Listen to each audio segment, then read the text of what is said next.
In our present consciousness, in our present world, we have lots of limitations and we have lots of illusions. Our consciousness is focused almost exclusively externally, and we see the external world, and we're barely awake to what goes on inside of ourselves. We can't even perceive our own thoughts. CJ. And so we have no inner consciousness, or not much inner consciousness of our thoughts, our desires, and the energy streams in us. So we have to begin from where we are in order to examine some of these illusions. If we look out in the material world, just with our eyes, as I stand here with my eyes closed, we see, first of all, there are minerals. There's a world of rather hard stuff. If we look more closely, we see it's in different states. We see it as solids, as liquids, as gases. If we look even more closely and analytically and bring our mind together with our observations and study something like chemistry, we become aware of the fact that there is what is called the evolution of hydrogen through the periodic table. There are a large number of different elements, and each of these different elements has a different character, and they're organized according to shells of activity, and they're organized according to whether they give or take electrons. And so we see there is a lot of differentiation, even more so when we see the different elements interacting with each other. We get an almost infinite amount of compounds. So we see there is some kind of structure to matter, to substance. When we look at it, it seems that the consciousness of the minerals is very law-bound. It always does the same thing under the same conditions with very, very little leeway. It's very limited. And the consciousness of the mineral kingdom seems to be almost unawake at all. It's almost like a blind movement of particles where things are changing almost unknown to themselves. But yet, everything, when we look outwardly, everything is made up of the minerals. If we look a little further, we see plants. We see the vegetable kingdom, all the way from little tiny microbes to giant redwoods and sequoias. The largest objects alive. I saw the sequoias once, and it's 200 feet to the first branch. And the first branch is 6 feet in diameter. The tree is the largest living thing on Earth. Can you imagine a 6-foot knothole for that tree? It's really a dandy big thing. They don't look very. They look rather. They're so little green and so much wood. They don't look very solid and stable at all. But they're living. And as long as they exist as plants, as long as they live as vegetables, they grow. Life and growth, that's the property of the plant kingdom. It continues to grow until the moment it ceases to live. Even the trees are softer than the stones, than the minerals. And most of the plants are much softer even than the trees. And there is a different kind of order There is the order into phyla and classes and families and genuses and such like that. So there's quite a metamorphosis of life in the plant kingdom. The life is constantly changing. There are many varieties of it, and plants are not quite so law-bound. In fact, you can do things like grafting. You can take parts off of one plant and something that's fairly close to it in evolutionary structure, you can graft it on, and it'll continue to live. And there are many more mutations or differences or oddball things that happen with plants than what happen with minerals. So we have the plant kingdom being a little bit higher in consciousness, and this greater degree of waking consciousness makes for greater creative variety.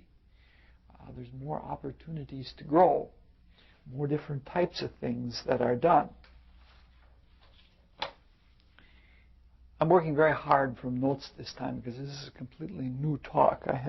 Some of the ideas I've dealt with before, but I haven't put them all together in this kind of talk. I wanted to interject this in because I thought it was important to have a number of things in before bringing everything up to date. If we look among the plants and trees, we find they coexist with animals as well as the minerals. The only difference is that the plants are stuck in the earth, and the earth seems to be like the macrocosmic body in itself, but the animals are freer. There's a much higher degree of evolution yet. The animals can move about, like birds can even fly. Something like California condors can fly several miles high, way out in the rare regions, except there's only one that's free to do that anymore. All the rest of the California condors they now have in captivity. Because there's so few of them, they need them for trying an artificial breeding thing. I think they ought to take them to South America and let them loose with the Andean condors and let them fend on their own, but of course I don't know enough. The animals are softer yet than the plants, and the animals have something in them that causes them to quit growing after a while. They have their limitations. They can only grow so far, and that's it. But they put their energy into something else. They put their energy into feelings. Each animal species has its own particular feeling. You could say that each plant species has its own feeling too. It has its own nature about it, but it isn't like a mood, because the plants really don't have the ability to communicate the way animals do. And animals can whimper or howl or yap or do whatever, and we can perceive that. They have some kind of feeling inside. And it's very clear that they sense pain. There's a lot of suffering that's in the animal kingdom. And again, in the animals, it seems as if the organization has started all over from the beginning. You start with single-cell amoebas, and you go all the way up to something as complex as an elephant or a monkey or a dolphin or something like that. And you have a large, complex organization. The animals, by their independence from the earth, are beginning to come to more individuation. Each one seems to be more breaking away from the species, especially the animals that have inductively picked up selfhood from being around humans, domesticated animals, and especially pets, that there is more individuation. And finally, what we see are humans. And humans are somewhat anatomically like animals, but in terms of consciousness, we're much different. We're much more wide awake to our state. We're self-conscious. We're free to make our own decisions. We're free to even make decisions that aren't harmonious with nature. And we can destroy ourselves if we want. And most of that freedom comes through thinking. We have the power of rational thought, which we can apply irrationally. And we have a sense of self that comes through the thinking process. And we're continuously capable of changing the world. We're capable of changing the way substances interact by chemistry and its applications. And we're capable of changing even the way plants work now by so-called genetic manipulation. And so we are even further developed than the animals in terms of communication, because we can, through poetry and other forms of communication, we can take even very rare intuitive experiences and share them with one another. We realize a commonality that's much different than, it goes beyond species differentiation. It's a commonality, a oneness of the spirit, that by being spiritually self-conscious, we recognize a oneness with everything that is alive, and especially other humans. Now, all of these differences are a matter of degree. We're not completely awake, far, far from it. In fact, it seems like our really being awake to things we can only see in retrospect. When we've become more awake, we see how unawake we were before, until finally we inductively get the idea that we could be still more wide awake yet. And it seems that we do a lot of things out of habit, and a lot of our life we're just sort of walking around in only partial awakeness. And we're not self-conscious all the time. Even though we have a mind that we can think through things and understand the meanings of things, there's so much that we don't know the meaning of. What we understand about the world, even the simple visible world, to say nothing of the invisible meanings behind the visible world, is very, very little. And our sense of self is also quite limited. In fact, it's limited to vanity and egoism and all of that. Our sense of self is not always divinely consciousness, and it is not always identified with God or God within everything. And finally, our creations aren't so hot either. They need many additions to be brought to some state of usefulness, and many of our creations are just vain self-displays, and many of our creations are not very harmonious with the rest of life that we see around us. Consequently, because we're not so greatly awake, and because we're focused so exclusively in the material world, and our thoughts are so limited, we have a lot of illusions. I'm going to briefly address one of these illusions and what comes out of it, and then try to talk about what I consider one of the better antidotes for this kind of illusions.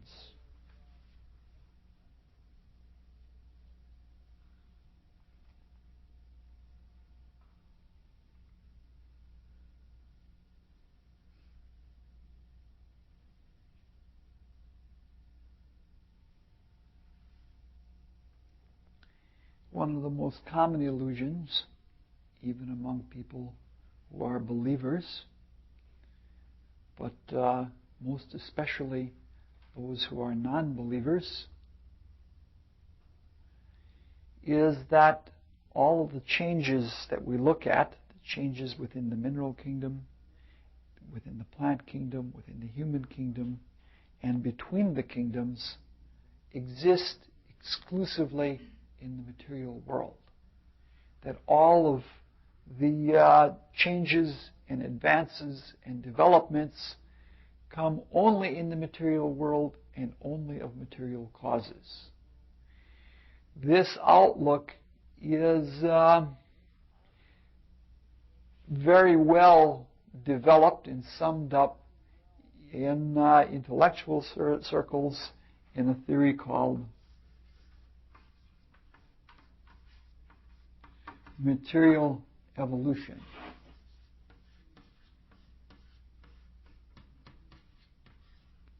It's not the evolution of life for those folks, because they don't even believe in life. Life is just a way that molecules and atoms interact that has nothing to do with a vitalism. Though they would call it just pure evolution, from the viewpoint that we're looking, it's clearly material evolution. It's an evolution that is related to matter and stuff within matter. The idea is that somehow within matter there was a fortuitous set of circumstances, and this fortuitous set of circumstances produced a combination within matter that produced life. Even the stuff of matter itself is not explained in any satisfying way. All of the different elements are seen as ages of a sun, that when the thermonuclear explosions or interactions occur inside of a sun, that gradually the different elements are produced by the nucleation process. But basically, material evolution has a few notions to it, that it started fortuitously, and then a number of random experiences produced this life combination that keeps on improving itself. And eventually, the randomness leads to a kind of natural selection where the life forms keep improving themselves to the point where they become self-conscious and they begin directing the evolutionary process itself. And finally, the epitome of this evolution is humanity, which to the evolutionist, because it deals only with form, is no different than the animal kingdom, because biologically there is no difference at all between the bodies of an animal or the body of a human. Now, this is very difficult for me to accept and believe. Now, mind you, this is a theory that is built up with very excellent observation, very excellent deduction, and it relates to life as it goes on right now by watching different animal species interact and watching things in a changing environment. The evolution of consciousness out of matter is considered a standard thing. Now, there are a few corollaries to this, to the material evolutionistic theory, and one of them is that matter is all there is. What we call life or vitality does not exist. What we call emotions, or life is just an interaction, like an electric interaction. What we call emotions are just the products of chemicals within a biological system, and thought itself is a product of an organization sort of sublimating itself, but it also has its complete origin in matter, which is a pretty unique idea and very difficult for me to fathom at all, that people can make this very intelligent theory, very complex understanding of nature, and say that the intelligence that produced that is a result of a combination of matter, and not as a result of their own self-conscious, spiritually waking thought. It's difficult for me to see, but that's the way it is.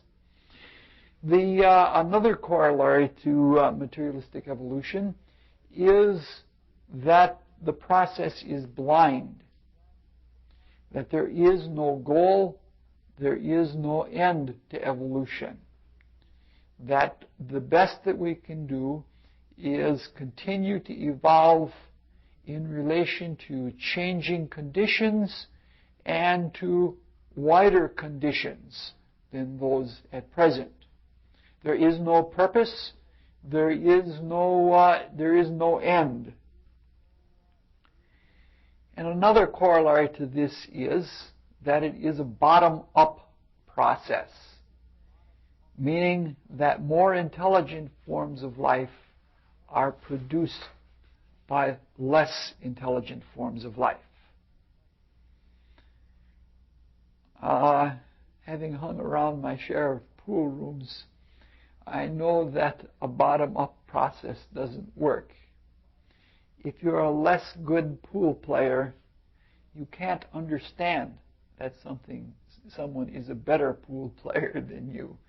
You can only see as much as you can see, whereas the person with the greater vantage point can see all of your weaknesses and just how good you are, and the fact that you can't even see through that, and is capable of disguising the fact that they may be much better than you are.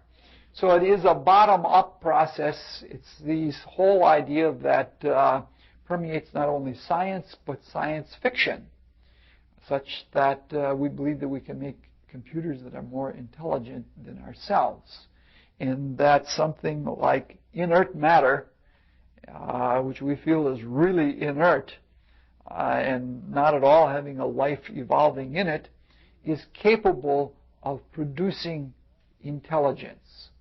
And it's very bottom-up. And then last of all, there is the notion that humanity is the top of evolution. We're it. There is nothing that is more evolved than a human being, and that gives us certain prestige, and because we have the consciousness that we do, it gives us the right to do whatever we will. Now, the interesting thing about this is that the conclusion of this theory, the Achilles heel of this theory, is that the conclusion was reached by a way opposite of one of the conclusions. The conclusion about the theory of evolution was developed by looking back, by looking from top down, rather than by looking from bottom up, rather than deducing from a mineral, I can do this and this and this. It's looking from the vantage point of human beings and saying, oh, all of these things led up to us. So there's a basic contradiction in materialistic evolution, that even though it believes firmly in a bottom-up kind of evolutionary idea, it is formed and developed by a top-down kind of consciousness. And this is not clearly brought up to the pool sharks, because that's the position that they're in, looking at the forms of evolution that they consider lower forms of evolution, which is, I guess, a valid way to look at them. If it were so that we have a bottom-up kind of evolution, we couldn't have teaching.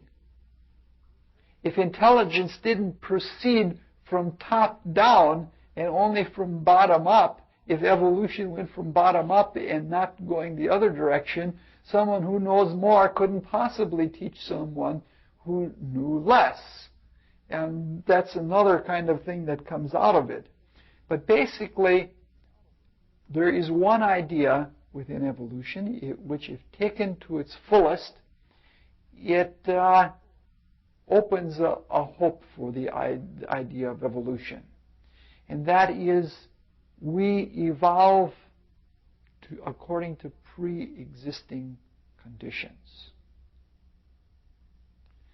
I guess an evolutionist, a material evolutionist, would have no trouble with looking at the fact and saying that, well, if there's only a methane atmosphere, an animal will have to evolve itself to being a methane-breathing animal. Or in the classical case, there had to be light before an eye could evolve. In short, so there is an existing condition which we evolve toward. Now, if this can be carried deeper into human experience, it can come to a more spiritual, a more true look at evolutionary creation. That is, in the same way that when there is light, the eye will evolve to sense that condition. But when there are feelings, we will evolve the ability to feel them or to experience them. And the same thing is true that there was thought before there was a human mind to think it. So there is something that is always top down, that is pre-existent, that we aspire towards or that we wake up to in our experiences, and that is one feature of material evolution that is very, very valuable. But I don't want to exclusively discuss arguments pro and con about material evolution or the weak and strong points of it. I want to talk about one of the consequences of it. Because, see, from a spiritual point of view, we have evolved, as we've seen in past talks. The whole creation has worked from a state of spirit out into matter, and there are conditions of consciousness and states of spiritual being that have been before we came to be in the material world and before we became to be exiled in the material world in such a way that we're not aware of what the spiritual worlds are anymore. The thing I want to address that is found most among material evolutionists that is germane to what I want to get at is the attitude. And the attitude that surrounds the conception of materialistic evolution is an attitude of arrogance and an attitude of hubris.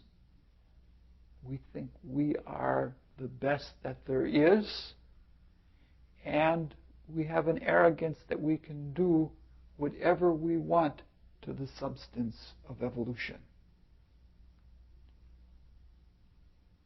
We can change things.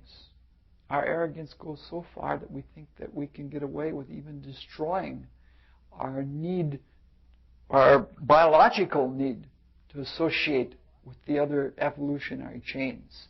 We think we can, we can cut down all of the forests all over the world and kill millions of species and poison ourselves, and we're still going to be able to get away with it because we're smart enough, we're at the top of evolution, and we're going to change it all.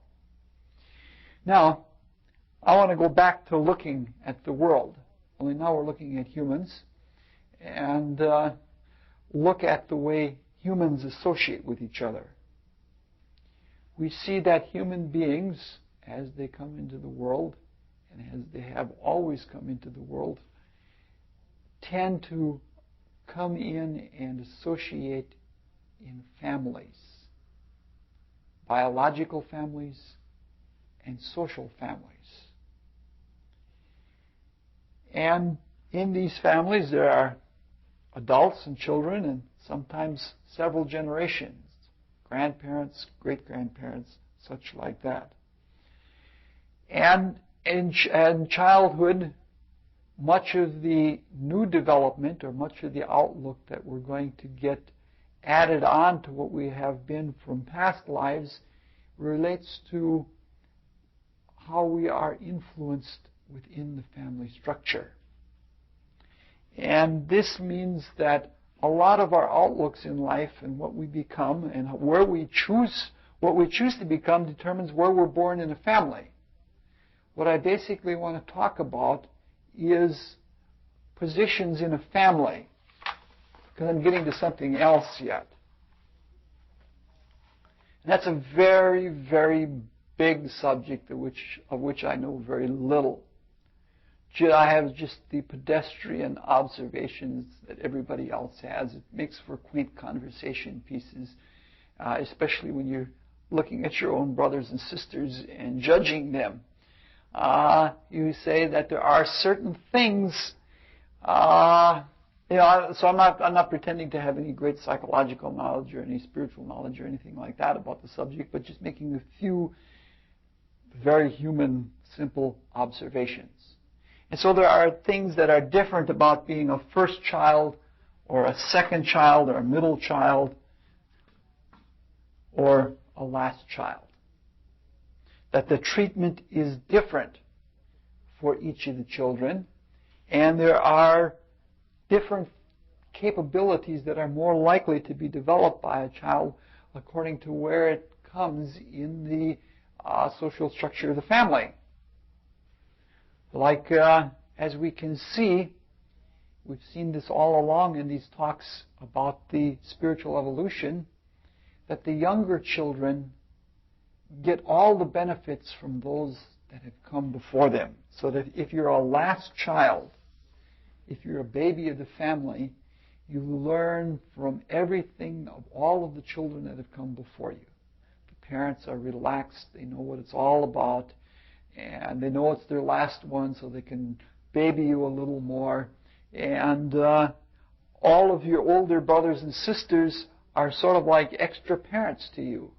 And in the same way that the mineral kingdom now is much more ramified, much more evolved than several periods ago when we were mineral-like, the last child of the family has that same opportunity. It benefits from all of the hand-me-downs.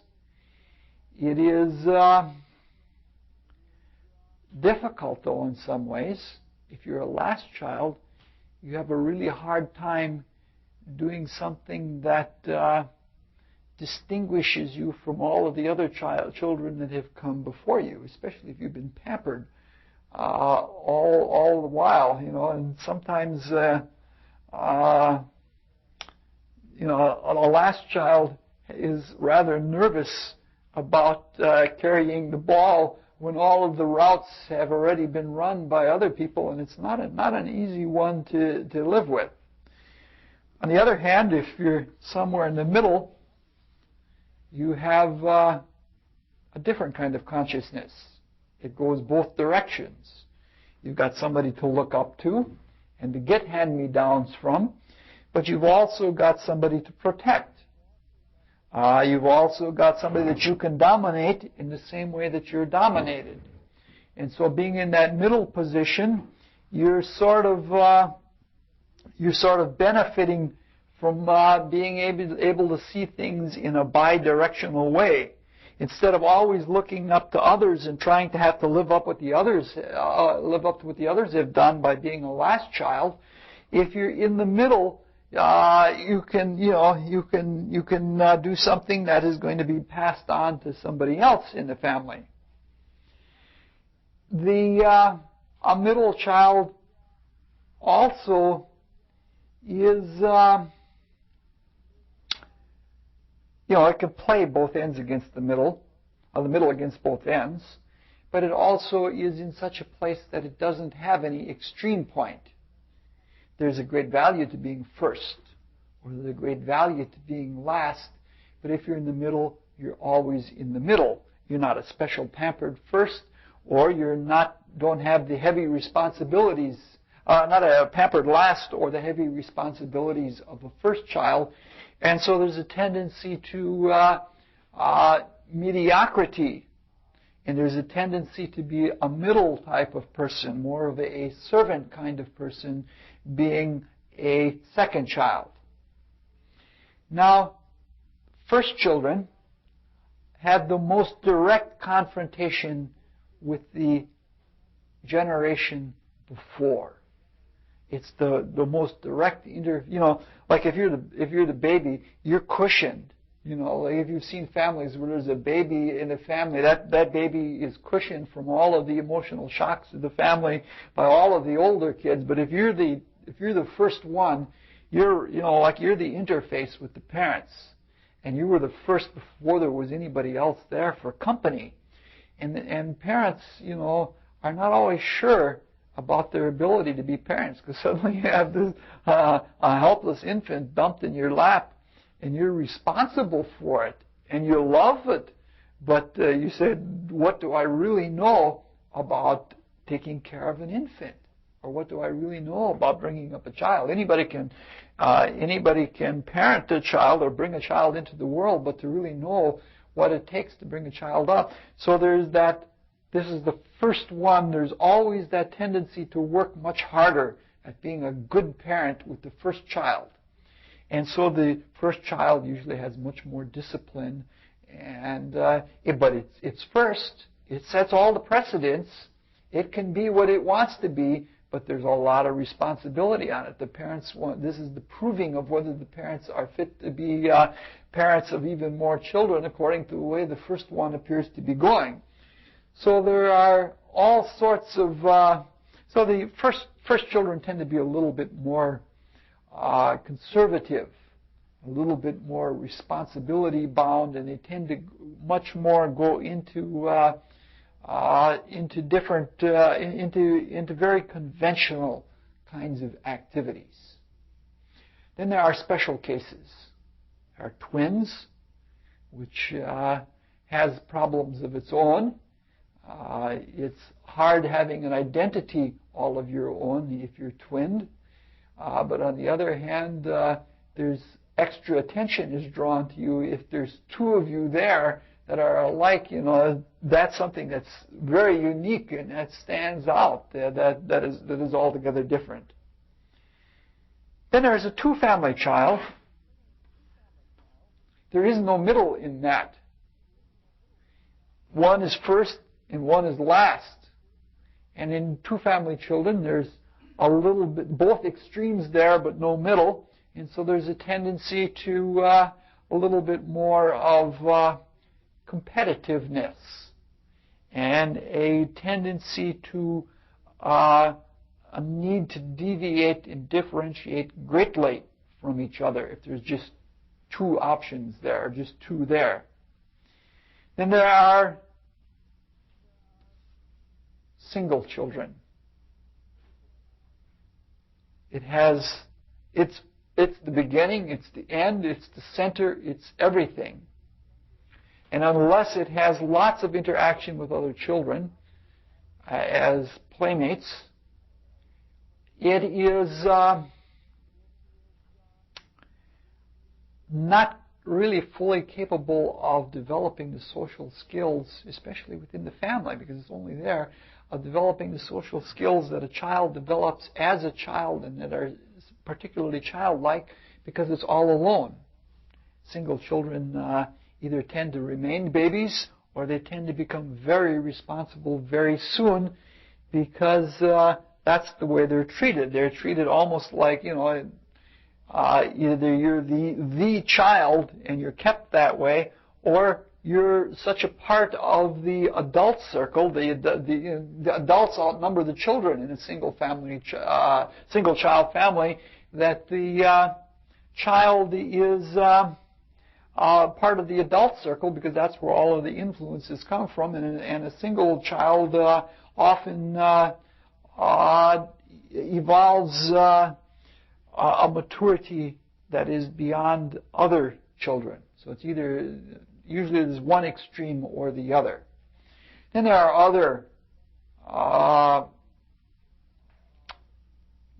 other special cases. There are like orphans. In the case of an orphan, the relationship between generations is lost. And often with an orphan, the opportunity to remain a child, even if you're put in a foster home, you don't really remain a child, you become an adult because you're in a foster home to work very often. And childhood is limited and curtailed if you are if you're an orphan, that you're forced into the adult realm before your developmental age is ready to have you in that. Now let's look at humanity relative to the other children, or the children that we see. You can say that the way we're looking from the materialistic conception, we are the first child. Everyone else is younger than us. We're the top, and we're sort of like king on the hill or regent on the hill.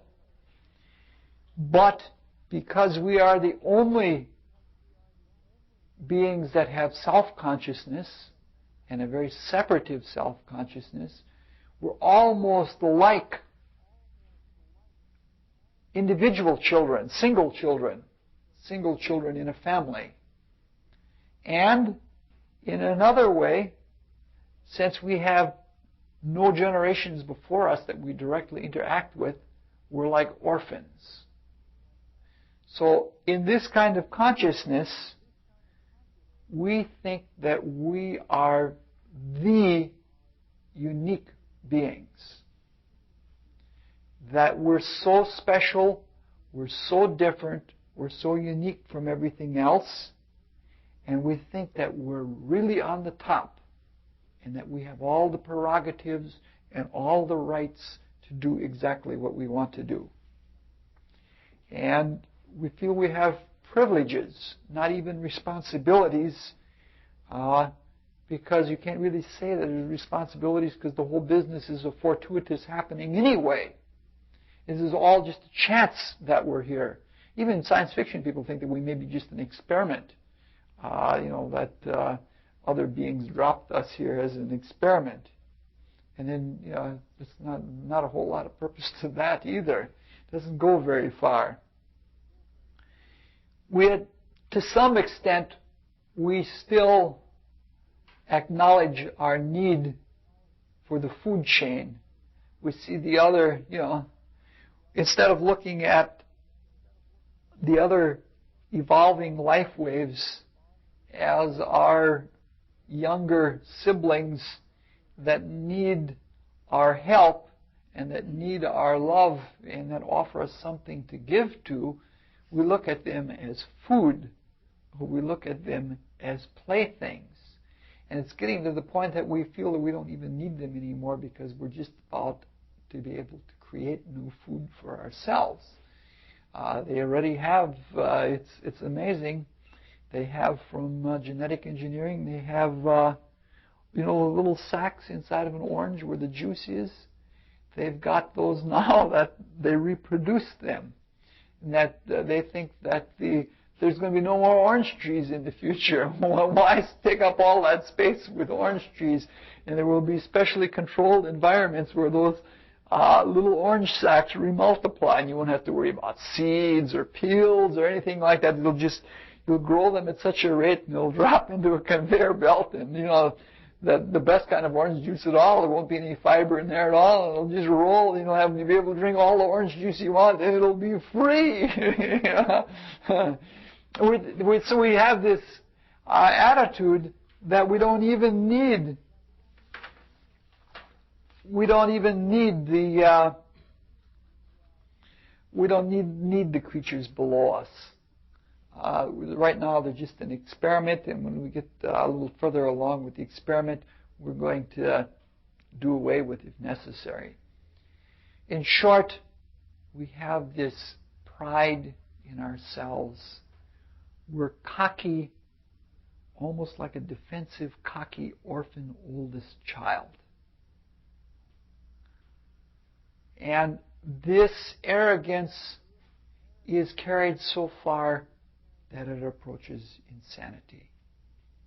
There's no way that human behavior that is as stupid as it is in a moral regard and with regard to loving, that much of it can be interpreted as anything but insanity. But the opposite of arrogance and insanity is humility.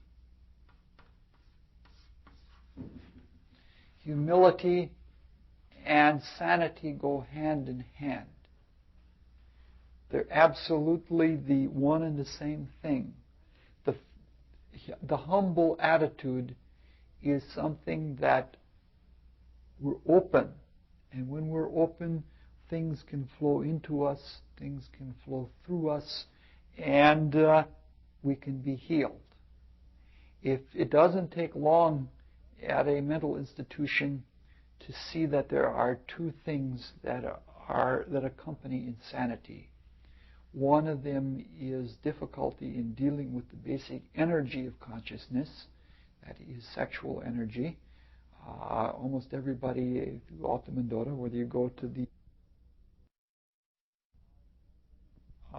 it's very common that all of the people have some kind of sexual hang-up. The other thing is there is some kind of vanity, some kind of separative egoism.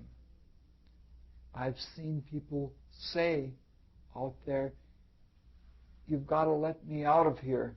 I'm the only person who can mop the floor at Rennebaum's right." Not a very bright person, but that egoism, like, I am the only one that can do it. Lacking the humility. However, there is what is called, I guess, a catch-22 about humility. You can't teach yourself humility. You can't make yourself humble. Humiliation can sometimes bring humility, but it's a negative state. And humility itself is a very positive state and can best be produced by a very positive activity. So in my own experiences in life, I have found the things that produce the greatest humility in me are not the humilifications, are not somebody teaching me a lesson, but being awed by the grandeur of something. And in seeing something that is so positively good, seeing something that is so positively wonderful in relation to my own meager existence and my own limitations, it automatically, the awe opens me up so that the little bit of humility that I have is not a result of getting my nose rubbed in it or of any accomplishments or of being taught or anything like that, but as a result of seeing something grand and wonderful. So I guess you understand by now that all of what we've been saying until this moment has been introduction. The introduction is much, much longer than the talk, usually. So, I thought it would be good to be brought humility and to focus and to reintroduce the subject that we've talked about a little bit before in this class. We have to weave more things in more thoroughly so that we can understand the interplay of all of the different major forces that we are working with and that are working upon us in evolution. And so let's take the most grand and wondrous of all things in this whole process, the heavenly host.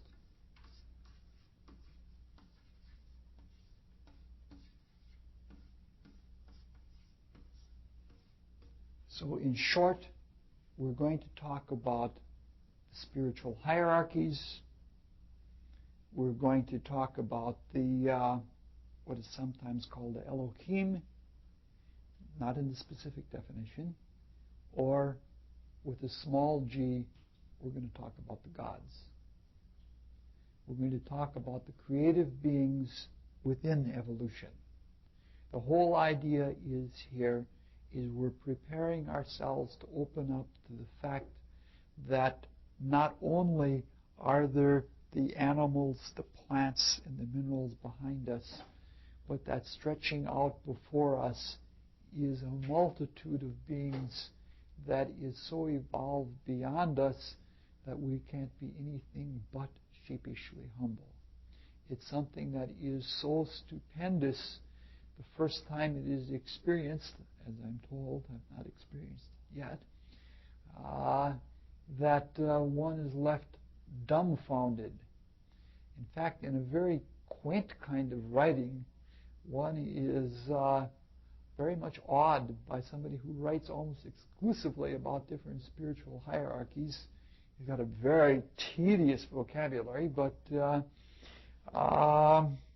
Swedenborg, one can't help but to have hair-raising experiences reading about all of those different spirits of this grade and this class and such like that. Okay. Now, this is what we're going to talk about tonight is only going to be a very, very brief introduction. And it's certainly not going to be complete. As time goes on, we're going to develop all of the different things that we've talked about in the course of these talks on evolutionary creation. And we're speaking, again, from a very bottom-up point of view. We realize that there is something up there, though, that we can aspire to. And so we're going to have a very, very limited thing, very limited outlook. Now, I want to go back to a thought that we had earlier. In one way, from the materialistic point of view, we seem to be unique because we're the top of evolution. But from the spiritual point of view, we're unique in a different way. We're unique because we're at a very special middle of things. And something very unusual happens. So, one is all of the beings we see behind us in evolution are creatures. All of the beings that we see before us in evolution are creators. Human beings are unique in that we're sort of straddling both ways. In some way, we're creatures and that we're takers from the gods. A lot of our attitudes are still led around willy-nilly by the various hierarchies working through the planets astrologically. We have public opinion. We're led around by national spirits.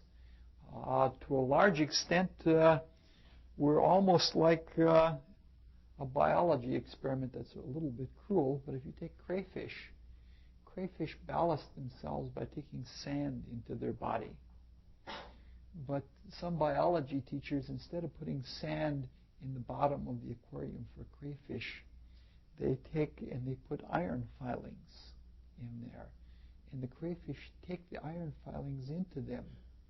And then the biology teacher can go with a big magnet and put it on the side of the aquarium or at the top of the aquarium, and suddenly the crayfish are swimming upside down, or they're swinging sideways because they're relating not to the gravitation of the sand particles, but they're relating to the effect of magnetism on the iron filings.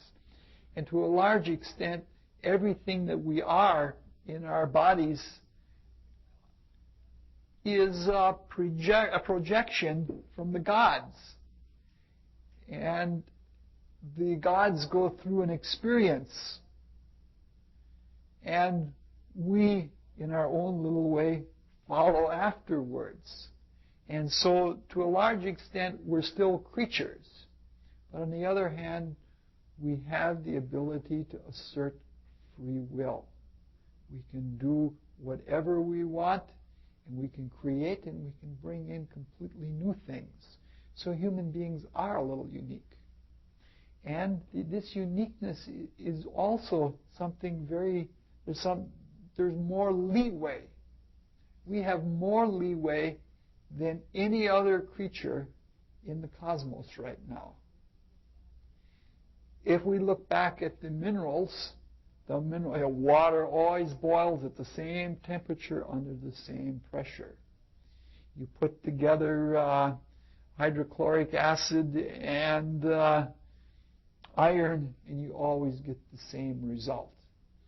Plants, there's a little bit of deviation, but the plant species are always very similar to each other, in what they do. And with animals, there are a few mutations, and there's a little bit more freedom in animals. And humans are the freest in this regard. We have the greatest amount of sound effects on there. People will never know it's all right. I think it's great. People will never be able to figure out how that got on tape. I like it. Nothing like fooling people with the technical things. Okay. In short, we have so much leeway that we can even act stupidly if we want. For a few lives, we can just play around until eventually the laws catch up with us and we're buttressed up from behind. But if you look at the beings that are ahead of us, the heavenly host, they have freedom of a different kind, but they don't have as much leeway as we do. Why? Because they wouldn't do anything stupid. They wouldn't do anything unlovingly.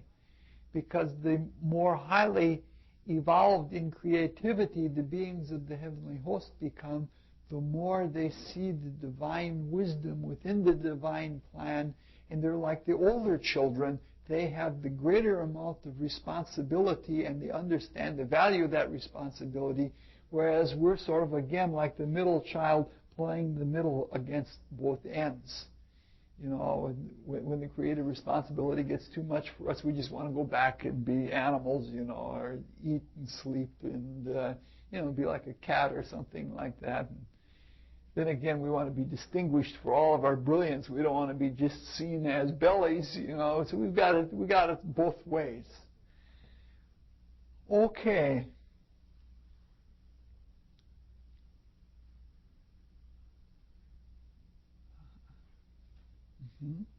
We've got to get record of that on camera, though. We can't let you get away.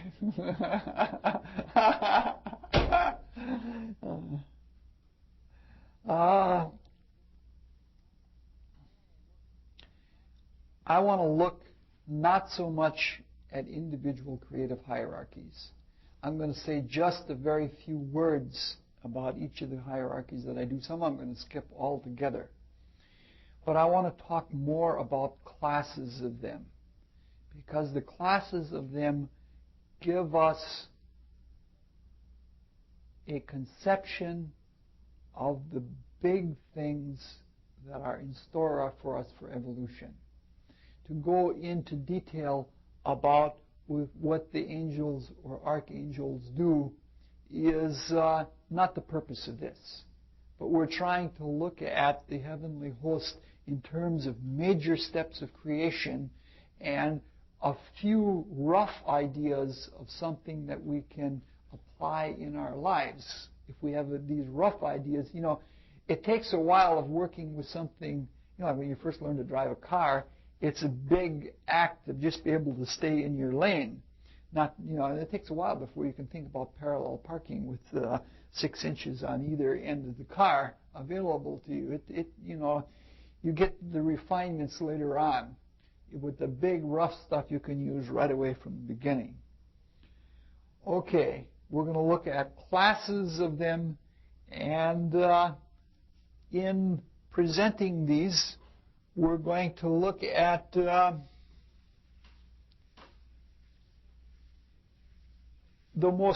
names most familiar to me. There are many, many other names that are given to these different hierarchies, but I'm only going to use the most simple. So we begin, what do you expect to begin? Right away with class 4.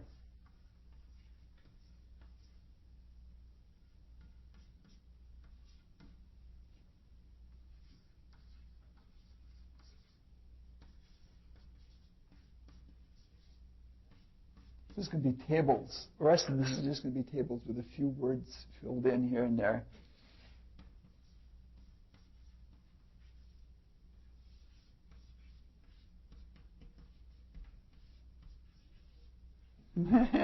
I'm going to be trimming my fingernails and using this chalk to the bitter end, both at the same time. Class 4. I'm using some words here that I think you'll just get the idea of. Class 4 includes all of the journeyman creators. You could call them novice creative beings.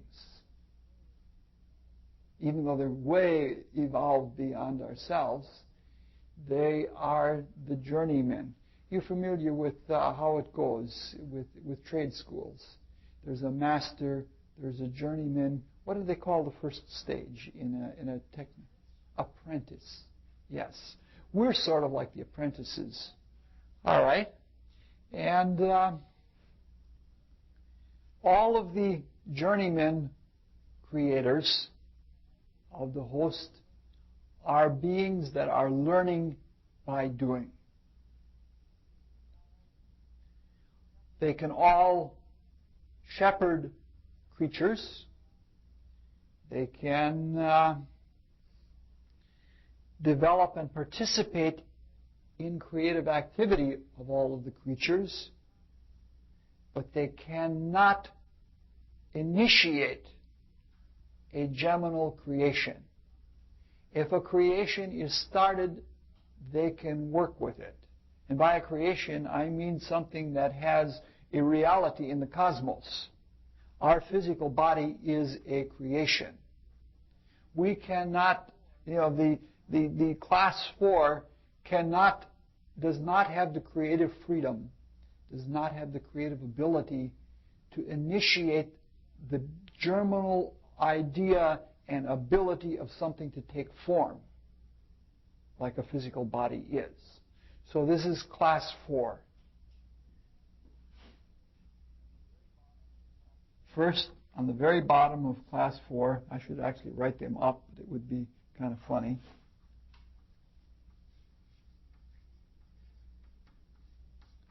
Humanity. We're more like the apprentices. We're even low journeymen or journey people. We're at the bottom of it. Now we're going to talk about this astrologically.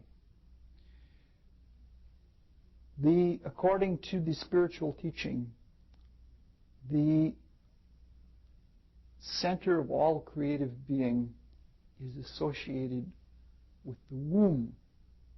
It produces its own womb. That is to say that the consciousness focuses from the periphery in to produce something like a sun in the center, but the sun in the center also radiates out its love light to all of the beings on the outside. Now, mind you, when we're talking about the heavenly host, when we're talking about the beings, everything that is done within the Great Spirit, everything that is done within God is not done directly. That would be a waste. It all comes through other beings, because that's the only way that the sharing can be complete and total. Yes, within our intuition, we have a center that we're connected to the center of all things, but the creative activity itself comes through different beings. Now, the womb of the solar system is symbolized by the extents of the zodiac. And a number of stars and of areas of space radiate into the whole womb of the solar cosmos in which we evolve. In this regard, both constellations and signs are used when talking about the relationship of the heavenly host to the creative activity, because the light that comes out is a living manifestation. Like when the Bible says God is light, that's not being figurative. That's being very, very direct. There are different kinds of light, and they are all different kinds of manifestation of the one Spirit, the one. And that direct emanation of light as it comes from different stars and as they are relative to a common focus, like the solar system, the constellations are seen relative to the Earth. The Earth is a focus. We are associated with the sign and constellation of Pisces. We won't talk about our history because we've been talking about it in all of the past 5 or 6 talks. And our activity, our primary activity is working with matter. That is, we're becoming specialists in form, we're becoming specialists in matter, we're becoming specialists in objectivity and objectification. We're also becoming specialists. This is our work.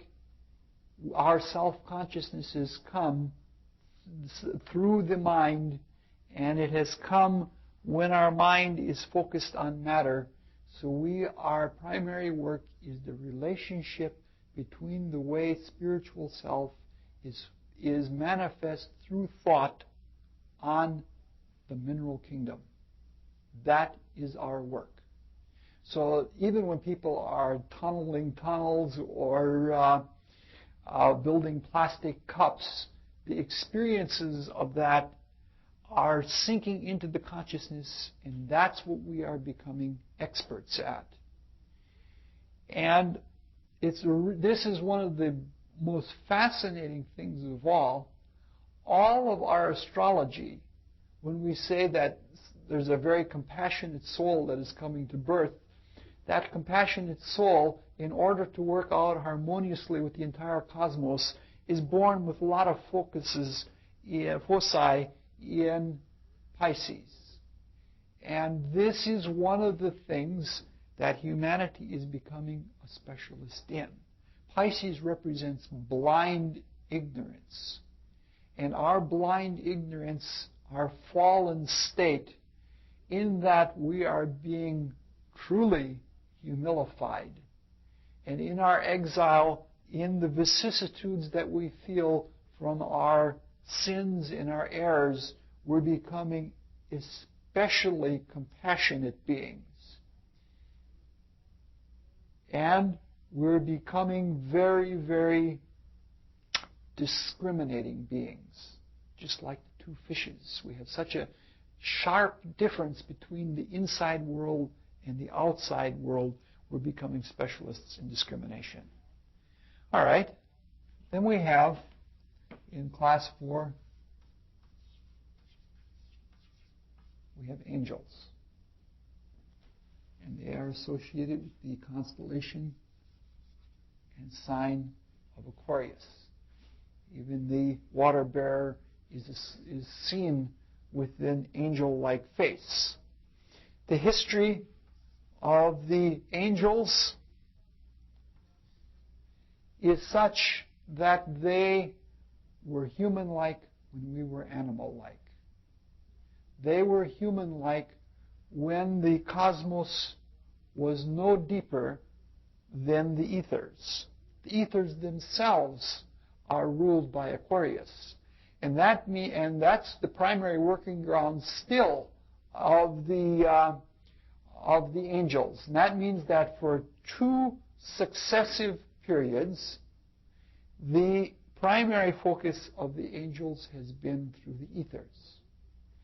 So that in the same way that we're getting this exclusive, almost like we're exiled into matter, and this is all we do.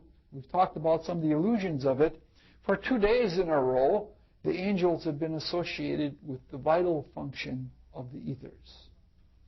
So they become a specialist in etheric life, and they work more with plants. And that is their activity, is to work on that principle of growth. Their quality is a quality more of protection. Now, remind you, we're talking about the angels and not the angel-like state. We're just talking about the angels as they are right now. The angel-like state and such like that, we're going to talk in a far distant lecture. It's going to take us a long time to get there. And it's interesting that the consciousness of the angels is a much more flowing consciousness. It doesn't have the stopped action like our consciousness does in the material world. And it's a continuous flowing of wisdom. And the consciousness of the angels is much more associated in the higher three ethers and in two regions of the desire world that have to do with impressions and with wishes.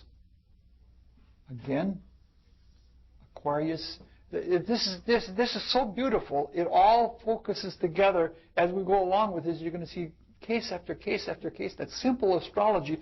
Compassion is ruled by Pisces, and dreams and wishes are ruled by Aquarius, and it is by a process that is similar to our daydreaming that the angels promote their evolution, being associated with that entire with the principles of that part of the womb of the divine.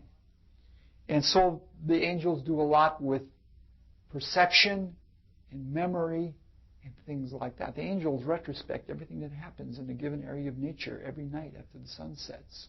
When the earth relaxes and all of the vapors and such come out of the earth and are taken up into the air, the angels are drawing the pictures of everything that's happened in the landscape, and they're consciously retrospecting. And so they have that kind of consciousness. That is what their activity is, what their kind of specialization is. What are we doing on time, Dales? Okay, I think we can finish it in an hour and a half. Let's move on a little bit more quickly. We're going to get more and more brief as we go on because there's less and less that can be said. Then we have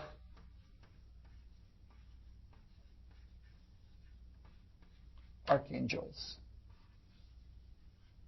that are associated with Capricorn. The relationship, we're going to talk about some of these. They are 2 steps ahead of us in the same way that we are 2 steps ahead of the plants. They were human-like when we were plant-like. We'll talk later on about the different steps and stages and relationships of them. It's very interesting because it's something that has a lot of unique uses. Okay, the archangels have several functions. The less intelligent ones work as the tutelary guiding spirits of animals.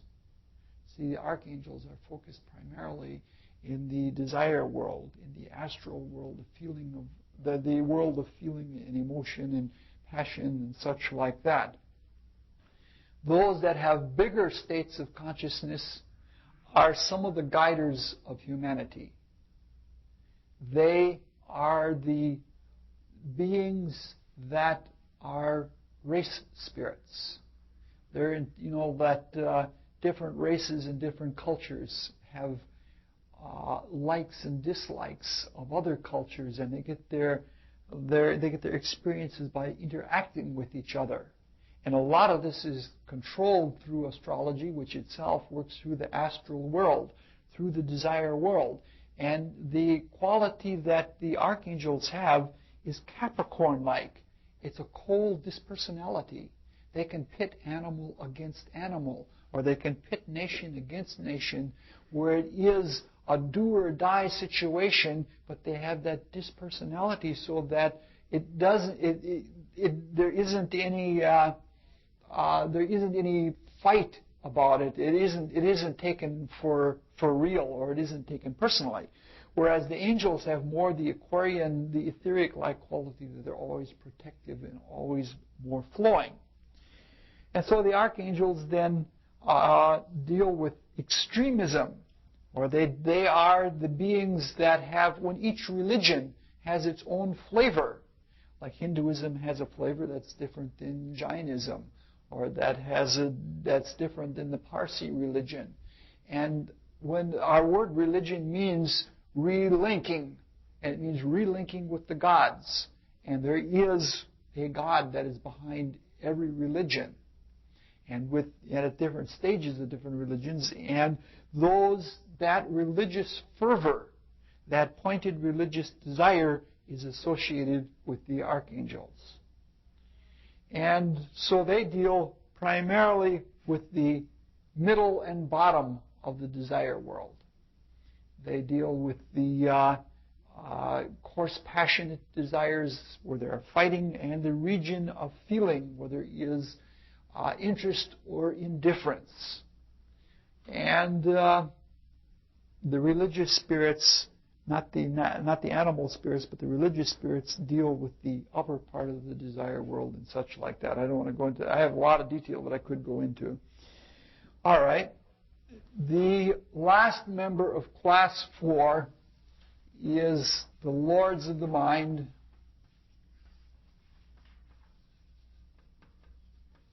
Sometimes they're called archai. And sometimes in the Bible they're referred to as powers. And they are associated with Sagittarius. And when we were mineral-like, they were human-like. There is a special inverse relationship between us and the lords of the mind. When we were mineral-like, they worked on us as we work on the minerals, with mind. Now that we're human-like, and we ourselves are working on the minerals, they give us or help us build the mind to be able to do this. And so there is a special relationship with their being the fourth from us. They're the co-builders of our minds, and they help us to develop archetypal qualities. The mind works particularly with archetypes, universal figures, and ideas that are used by everyone, and that is the quality that is used, that they are specialists in. All right, we're running short, so I'm going to move very quickly on to the next class. Oh, I could have left that here.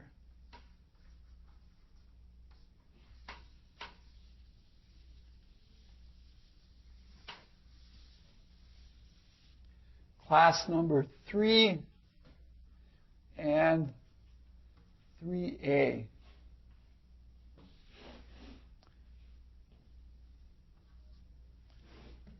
And first we have the lords of form. And they are associated with Scorpio.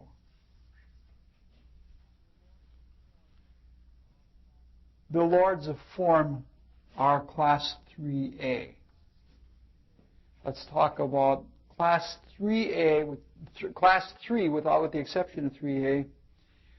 These are beings that are capable of initial creation.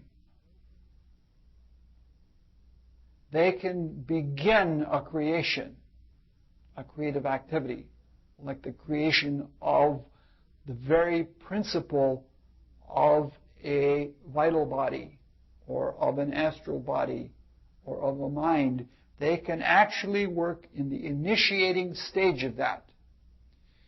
But they can only work on a body, not on developing the initial germ of one of the spiritual states, like the life spirit or the human spirit. and they are more limited. The general principle is, in all of these different classes of beings that we're talking about, the more free one is, the more one is capable of deeper and deeper creation. The class 3 are creating by necessity. All of class 4 created by necessity too. They're just part of the ongoing journeyman work. These beings in class 3 and 3A, I was just really terrible to talk about all these divinities in terms of classes 3 and 3A and things like that. It strikes me as ludicrous in some ways. Are beings that had to, in order to complete their own evolution within creation, have to do this. So there is some necessity. It's built within them, and they haven't yet completely extricated themselves from the influences of other beings within them. And so for that reason, they can only create bodies, but they cannot create spiritual attributes, and they must participate in order to finish their own creative liberation at this level of creation.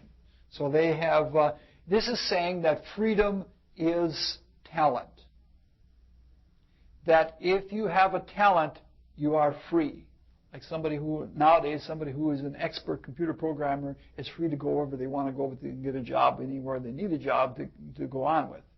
Or someone who becomes a creative musician is emotionally free. They can spontaneously create a musical form to express their feelings, their emotions.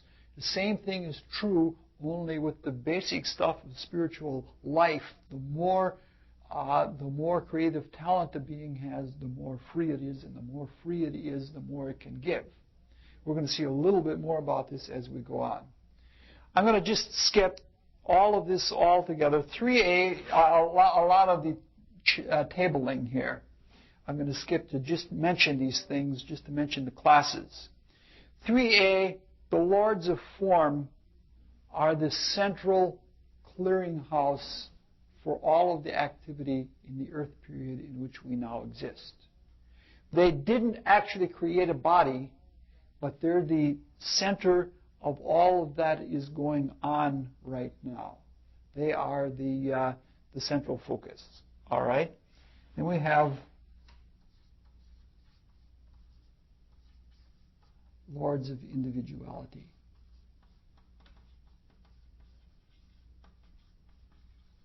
They are associated with Libra. And these are the beings that developed our desire body in the moon period. So they're capable of beginning a body. They are beings, this is, if you look at just simple astrology, this is, Libra is ruled by Venus, but yet it's an airy intellectual sign. And that points to the fact that the desire body was built out of mind, and so the special relationship of the creative ability to take something from the state of a thought and bring it into a being, a motivating desire, that is what has been developed. That is the specialty of the Lords of Individuality.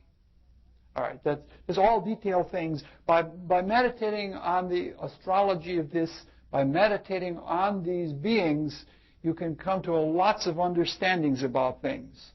The relationship, individuality is ruled by Libra in the 7th house. And individuality was only made possible by our experience of separativeness as an animal. And so that should all be tied together is a strange astrological cosmologic. It's all tied together. It's all very meaningful. And there is also the relationship between sense and desire. the relationship between the third of the ethers, the light ether, and actually the second if you're looking from bottom up the way we're looking, and the relationship between feeling, emotion, desire. All right? The last member in class 3 is called the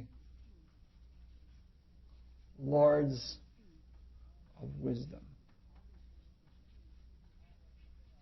Obviously, you can see, I want to just bring out one or two more things on this. It's such fun to me. It's a revelation. I go back to it and understand.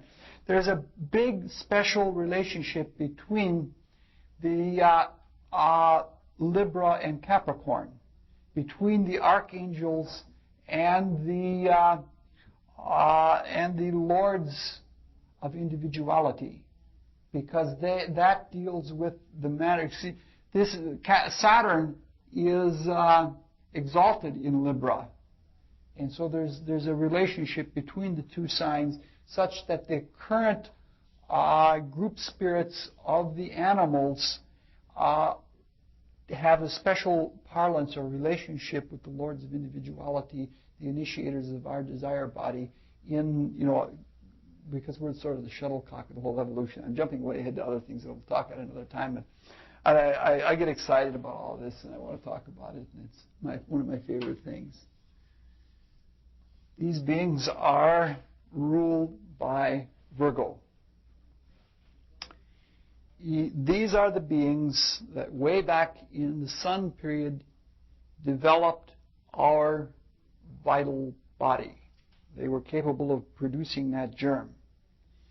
And there is here, again, Virgo is pictured as an angel. This is again tied together with Aquarius. This is again associated with that whole principle of harmlessness. And this is the relationship between thought and service. The vital body, the soul body, is built through service, and it is built as a function of thought. All right, I want to skip on because we want to get this finished.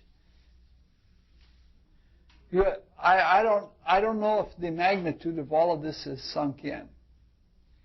In the first place, we're lucky to even be able to live and to have feelings and to have thoughts and to recognize that there are beings that are capable of initiating that activity, that they can awaken a germ such that once that germ is set and cultured, a being can feel feeling after that.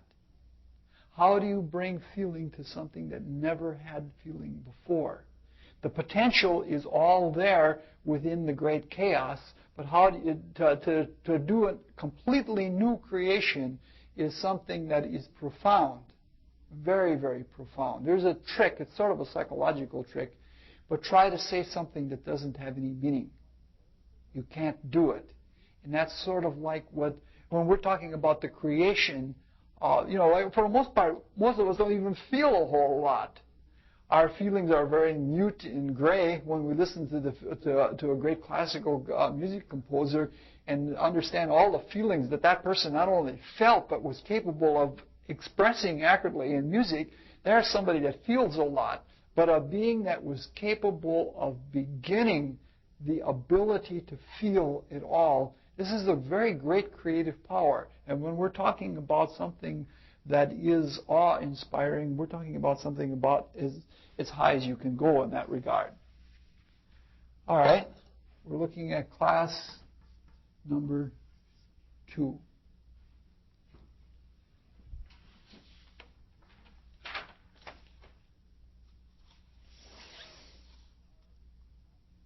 These are, class number 2, are beings that are capable of creating the spiritual germ of a spiritual attribute, of a spiritual state. These are beings that are capable of creating the ability to know self, or to even have self. beings that are creating the ability to will, to wake up that potentiality within the potential God that we are. This is a very, very high state. Now, this ability is only possible because these beings were so free that they didn't need to participate. There was no need. They were, in terms of the kind of evolution that we're going through, they were all done with that. They didn't need to. But because they freely volunteered, because they freely came in, there's a parallel in our own lives. There are many things that we'll do as a volunteer that if we had to do them, we'd never do them. One of the most obscene that I can think of, I'm into obscenities tonight, is going to Las Vegas and seeing people that will pull the handle of the slot machine, pull after pull after pull for hours. If you ask them to work in an assembly line with that kind of regularity, they would balk. They'd never do it. But when they're doing it freely, they'll do it. You can tell a person who is more spiritually free, a person who is more spiritually free is more voluntary. When our lives become less of necessity, less of responsibility, and more of voluntary freedom, then we are getting somewhere in our spiritual growth. So these beings had the ability to create a spiritual attribute because they were free. They were free and didn't have to. No longer do they have to remain with us. They're so free that they can withdraw from our evolution and pass the developmental work on to other beings. The kind of creation that we're talking about is, in all of this, when we're talking about the heavenly host, the experience of reality as creatures and as journeymen gets to the point where after we have thrown out the influence, creatively thrown out the influence of what has been put into us as creatures, the experience is so much part of us that we are it, only without the strings attached. And then we are capable, all of the giving that is done, especially by class 2, is giving of self. The experience of self, that the creation is projecting self into something else. Have that great of a knowledge of spiritual identity that you know yourself, you can see yourself into something, and you can give yourself into something. And when you don't need to have somebody to give to like that, you can give of yourself in the most dispersonal way, so that when the effects of it begin to take hold, you can withdraw and pass on the culturing of that to other beings. That kind of experience is what we're talking about with the beings of class 2. Of course, we're talking in a much lower undertone than the overtone that really is class 2. Okay.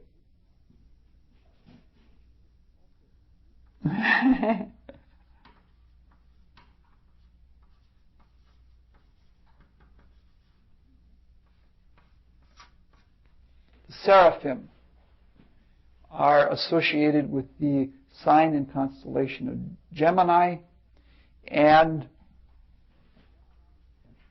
they were the beings that in the moon period awakened the germ, or placed the germ capable of awakening for the human spirit, what we call self or ego with a capital E. And it was placed in what was to become our higher mind. And so the process of spiritual transcendence through thinking, concrete thinking, as indicated by Gemini, is related to the seraphim. The relationship of the Gemini to Sagittarius is the relationship of the universal higher mind to the personal mind of higher self, to the way higher self is known in the reflection of individual, separative, specific thought. For the most part, I don't even know myself. You know what I mean? Once in a while, I understand myself as somebody who developed that idea. And when I have an idea, then I know I'm the one that developed it, because it feels like me, or it feels like I, in a higher sense. And for somebody to create the germ of possibility for that, you know what I'm trying to say? To know yourself in such a way that the other person can get the idea of knowing a self. But knowing that it's going to be millions of years and lots of rests between that implanting and taking effect. Okay.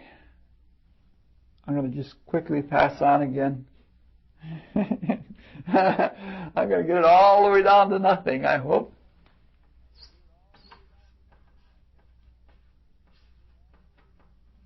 Cherubim are associated with the constellation and sign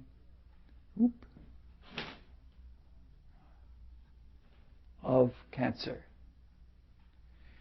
These were beings, or are beings, they're no longer with us, that were capable of developing the life spirit. And again, the astrology of it is so beautiful. In order for anything to live, even in the etheric sense, we need fresh water. And cardinal water, fresh moving water, is Cancer.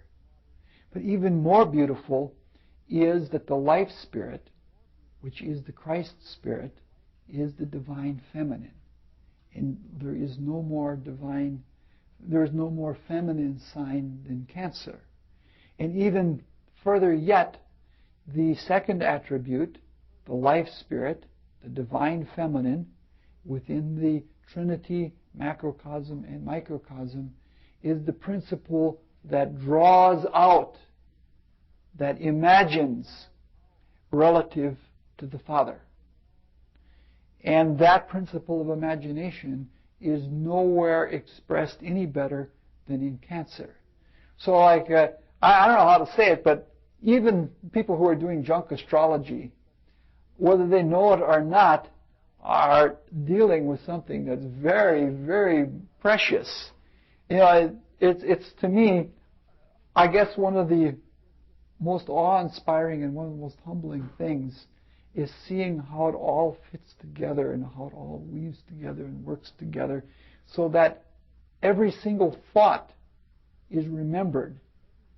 And when you aren't in control of your thoughts and you let a bad one slip in at just the time you cut your hand or something like that, how it all works out to that detail, and so that you run into and meet people, you know, the way destiny is worked out, so that you run into just the right person at the right time, you know, and cut yourself when that's the person that you were maybe thinking badly of or something like that. And then to see how that works on a grand cosmic level, that the ideas associated with even simple astrology that we can use to better guide our daily lives is tied together with the way. This is saying that the development of the life spirit was picturing the ability to picture, is what these beings did.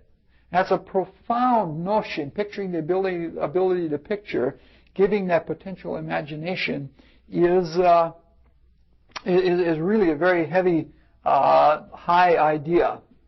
I can't, you know, what I'm trying to do, I'm not trying to rev this up, but I'm trying to say things that I guess are so awesome that I may not be capable of communicating it. Finally, we have the Lords of Flame. And the Lords of Flame are associated with Leo. sign and constellation of Leo. And the lords of flame were at the beginning when it was just warmth. Again, a Leo quality. And the lords of flame were so powerful that they had to do both the initial work of initiating the potentiality of a physical body or of form at all, and of the divine spirit of will. And there is no more powerful sign for will than Leo, something thoroughly positive.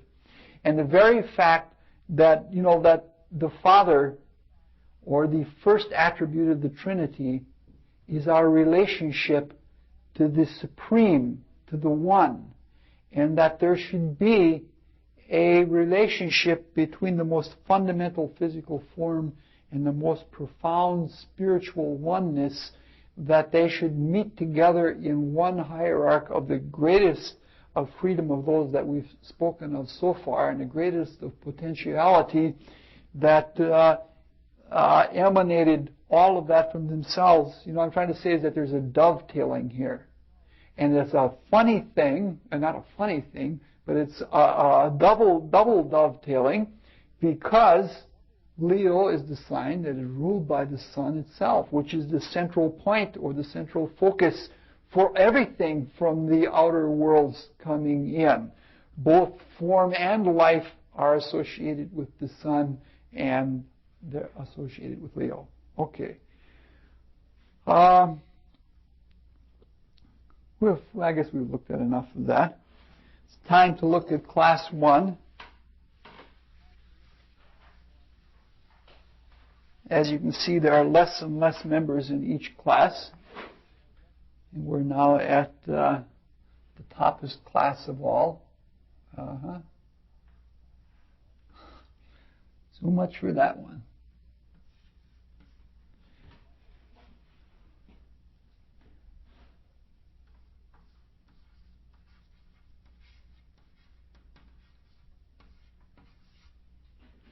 Now we're at a class of beings that is capable of producing the conditions for a creation to take place at all.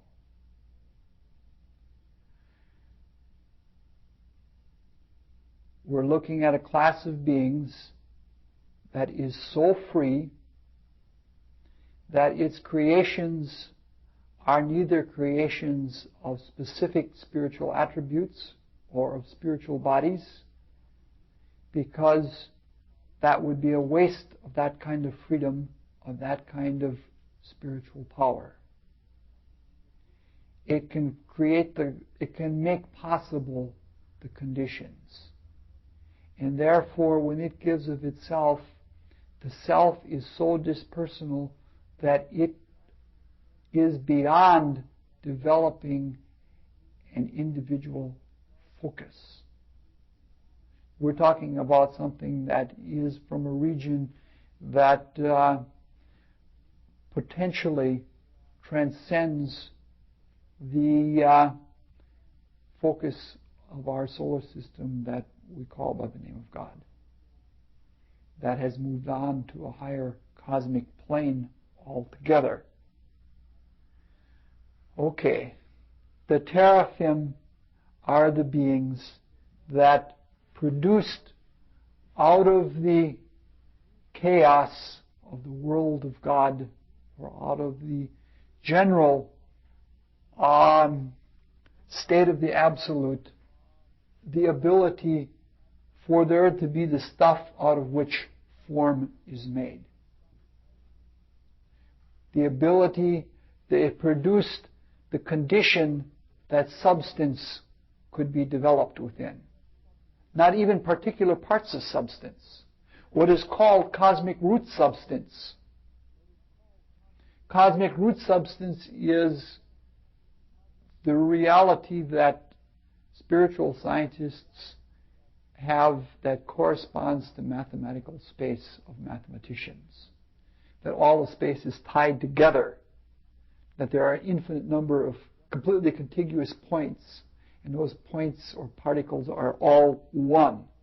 and that ability to produce a substance which can later be differentiated and produce a state that can later be differentiated to become substance is what the teraphim did. Now, this is a matter of debate. The name here,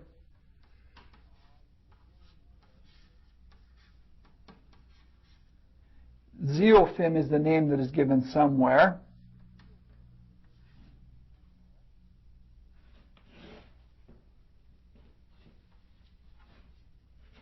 How do you spell xenophim?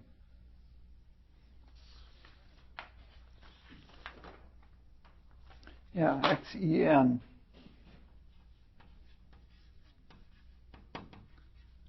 Is a name that is given another place, and in Webster's Underbridge there's yet another name that I'd also beginning with an X, and they are ruled by Aries. I tend to favor xenophim over zeophim, but I'm doing some research on the subject now. It's just petty scholarly research, trying to trace the word back.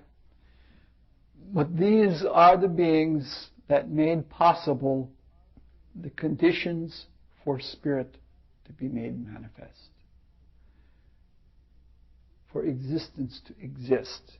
And they placed that condition, after which they withdrew, so that within that condition, spirit could become manifest. Had they remained there, it would have been so rare and so incapable of having a spirit, even the spirit of oneness, that we recognize as the highest unity between us, could not have formed, because it would have been so transcendent beyond that. We've talked about things that are very, very lofty, very profound. The whole reason for the class at all is to just introduce this and to introduce some of the functions that are indicated by astrology that point to manners in which creation takes place. But the chief reason is so that we can be humbled by all of that is before us and that is working in us, and in that way not be so arrogant and not be so proud and selfish and things like that. Because in some ways this seems to be a very impractical talk, but it is the most practical if it brings us a recognition of our humble place in things and the potential glories that, like we have to live up to what our elder brothers and sisters have done before us. Only all of those that are above us are not gendered. Their gender is what you might call psychological gender, but it's not an actual gender. That's all.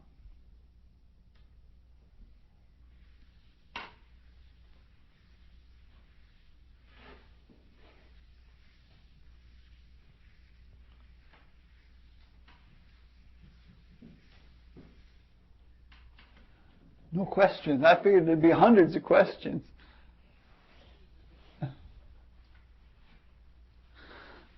You have a question? She doesn't. Oh.